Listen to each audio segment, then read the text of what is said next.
Do you struggle with a disorganized family room? Well, you're in luck because today we are going to talk about how to organize your family room in 6 steps here on Get Organized with Jodi.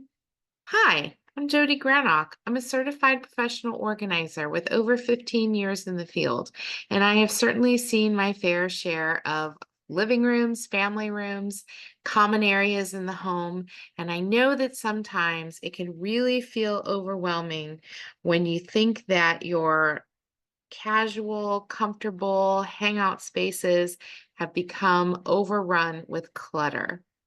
So today we're going to focus on 6 different items and categories that, if you tackle them, should really help improve the state of your family room.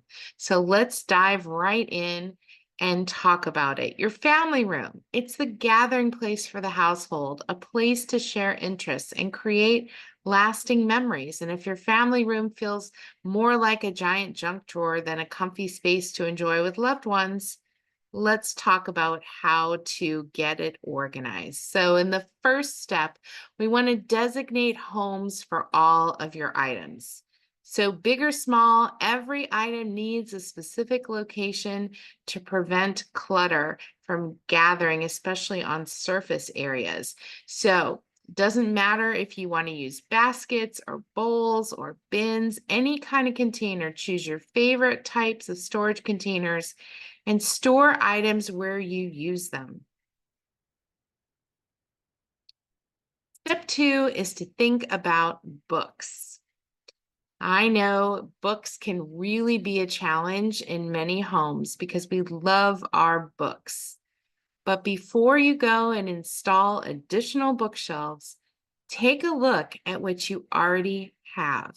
If you don't plan to read a book again after you've read it once, or maybe you've read it a few times already, if you have decided, I'm not going to read this book again, donate it, exchange it, or sell it. Only keep your favorite books and be selective about purchasing new books, because there's this thing called a library, people, right? If you love to read, but you only read a book once or twice, reconsider buying the books and think about checking them out in the library. Because if we continue to bring books home and they just come in and come in and come in, and they never go out again, it doesn't matter how nice your bookcase is, you're always going to outgrow it. So I know this is a slightly controversial topic, but I want you to really rethink the way that you have been keeping books in your house. And I'm not talking just about for adults, I'm talking about for kids too. I am a voracious reader. I always have been. And yes, I have a few types of books in my house that I will go back to over and over again, especially as reference material. But when it's just a book that I'm interested in reading one time, I try not to purchase it and bring it home. And this is why. Step 3, let's focus on your media collection. In this day and age, it's hard to even imagine, right? I mean, we used to have records, and then we had cassettes. Some of us had tape decks and 8 tracks, and there's video games, there's DVDs, there's VHSs, there's CDs, there's Blu-ray. There's so many different forms of media, and nowadays a lot of it has been streamlined. We can pull it out of the cloud. We can, buy subscription services and never have to own a lot of this media, which does take up space. So reconsider your media collection, streamline it. Take your records, CDs, video games, DVDs, whatever you have, take them to a music store or a gaming store that allows you to do trade-ins. And you can use the store credit to purchase an updated version of some of your favorite items. I'm not talking about replacing a one-on-one situation. I'm saying over the years, I've taken hundreds of CDs, to a record store and maybe bought a select few of a DVD movie or maybe a new CD. Um, it is definitely not a one-to-one situation. You will take a large volume of items and only be able to get a few things.